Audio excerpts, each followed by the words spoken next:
bersih, nyaman, sehingga kita nyaman di dalamnya ketika memakainya. Dulu ketika zaman saya SMA, saya hanya cuma punya posternya yang saya tempel di dinding kamar. Saya cuma pengen punya mobil kayak gini gitu kan. Saya tempel di kamar posternya. Tapi saya sambil berucap, sambil berangan-angan, sambil juga berdoa, mudah-mudahan suatu saat saya bisa punya mobil ini dan kesampaian gitu. Wah, itu suatu hal yang sangat membanggakan ya. Dan juga bersyukur ya, Allah udah kasih rezeki.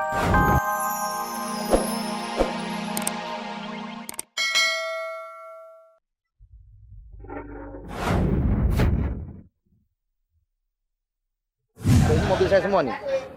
Ini mobil saya semua. 1, 2, 3, 4. Orang-orang kalau bikin penyewaan tenda gitu ya. Kalau kita bikin penyewaan mobil. Begitulah gaya khas kelakar Andre Taulani ketika menunjukkan koleksi mobilnya. Namun hari Minggu kemarin, Andre bukan hendak melawak. Bersama puluhan teman komunitas mobilnya, Andre bermaksud konvoi menggunakan salah satu koleksi mobil antiknya. Oke pemirsa, kalau gitu sekarang saya mau siap-siap berangkat. Kap mobil udah dibuka, ya kan? Siap-siap kita konvoi. Thank you. Setirnya mana? Masa Allah. Nggak pindah-pindah nih setir.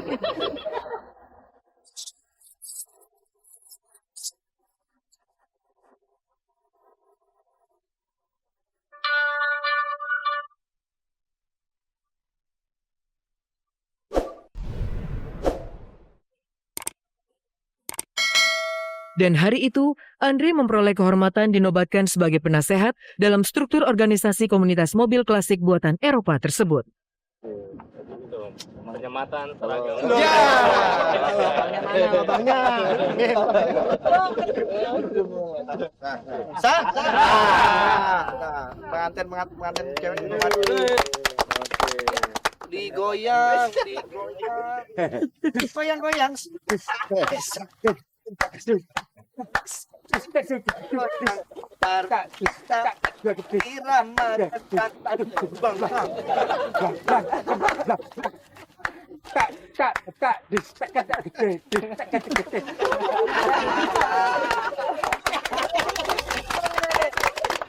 Bapak gila semua.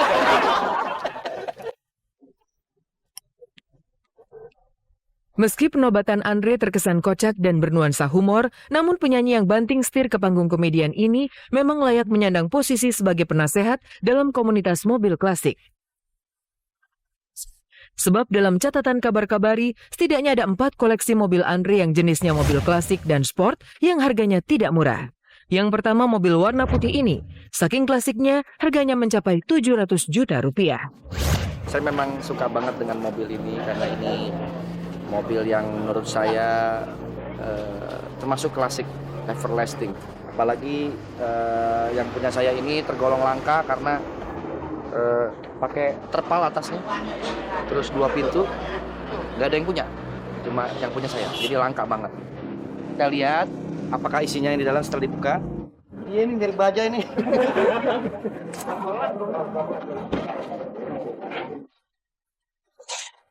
Ya, kemarin udah ada yang nawar. Cukup tinggi juga penawarannya gitu ya. Kira-kira berapa?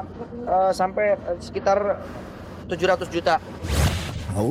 Yang kedua dari jenis mobil yang sama, Andre bahkan berencana akan mewariskan kepada 2 buah hatinya. Ini full original OM factory-nya BMW. Jadi ketika mobil ini diciptakan ya seperti inilah, belum pernah dirubah sedikit pun. Rencananya ini memang buat anak-anak saya. Kebetulan anak saya cowok 2. Jadi dapat jatah satu-satu, yang ini satu. Ketiga, mobil mini yang dijuluki si Babe ini. Gara-gara mobil yang dikenal sebagai tunggangan film Mr. Bean ini, Andre ketahuan dimarahi sang istri. Mr. Bean, Main beli mobil-mobil gitu, mobil udah banyak masih ada beli gitu kan. Gitu, Sule juga beli gitu. Gue diiniin sama dia. Waktu dimarahin bininya, kan beli mobil gituan. Sule juga beli.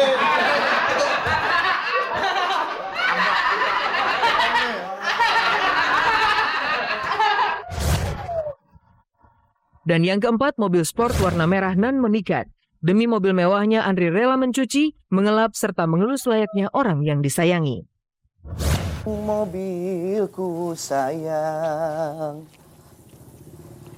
buah hati saya punya seorang. Ini mobil seperti ini adalah mobil seperti rumah kedua. Jadi harus selalu bersih, nyaman, sehingga kita nyaman di dalamnya ketika memakainya. Dulu ketika zaman saya SMA, saya hanya cuma punya posternya yang saya tempel di dinding kamar. Saya cuma pengen punya mobil kayak gini gitu kan. Saya tempel di kamar posternya. Tapi saya sambil berucap, sambil berangan-angan, sambil juga berdoa, mudah-mudahan suatu saat saya bisa punya mobil ini dan kesampaian gitu. Wah, itu suatu hal yang sangat membanggakan ya. Dan juga bersyukur ya, Allah udah kasih rezeki. Iya, yang pertama gini, saya mencari teman duet, perempuan, single, perawan Ting Ting.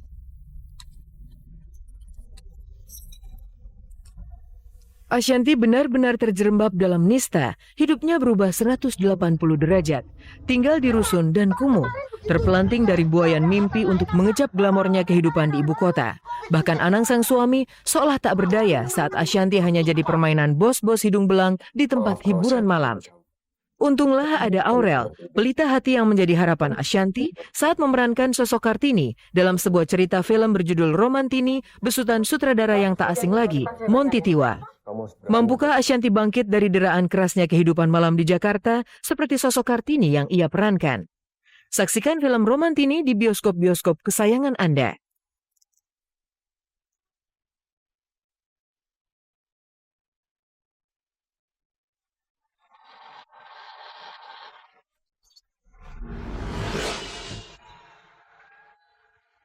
Lu itu perempuan yang paling kuat yang pernah gua kenal. Lu juga cewek paling kuat yang pernah gue kenal. Iyalah kuatan gue. Selain informasi di atas, kami juga masih memiliki ragam info teraktual dari pentas hiburan tanah air. Semua kami sajikan secara transparan demi menguak sebuah kebenaran.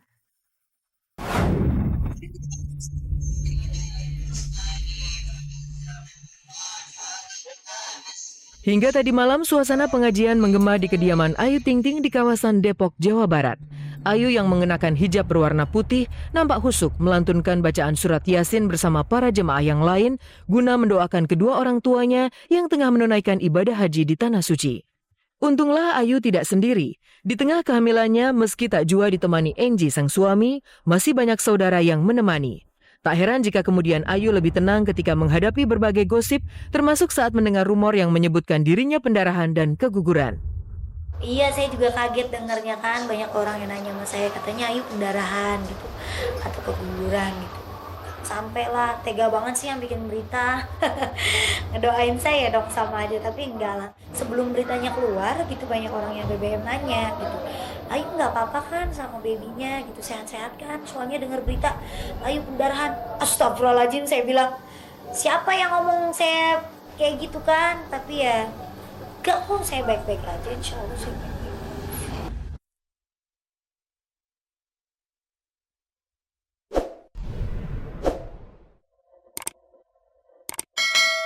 Tak hanya Ayu Ting Ting yang berusaha tegar, Marcelo juga nampak berusaha tegar menghalau kesedihan yang mendalam ketika detik-detik terakhir melepas kepergian sang mama Diana Nasution di pemakaman Tanah Kusir hari Minggu siang kemarin. Ratusan pelayat baik masyarakat maupun kalangan selebriti turut melepas kepergian sang diva tanah air tersebut.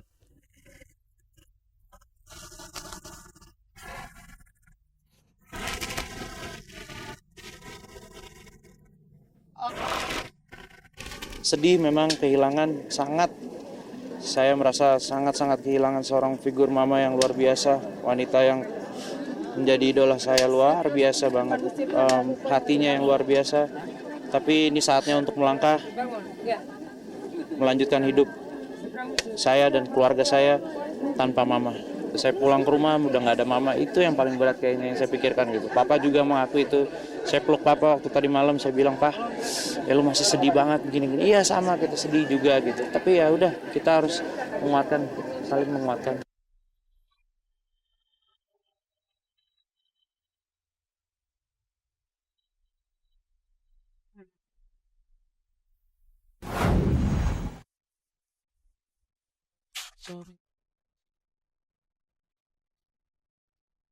Selain informasi di atas, kabar yang tak kalah heboh untuk disimak adalah rencana kedatangan penyanyi Taiwan Jay Chou.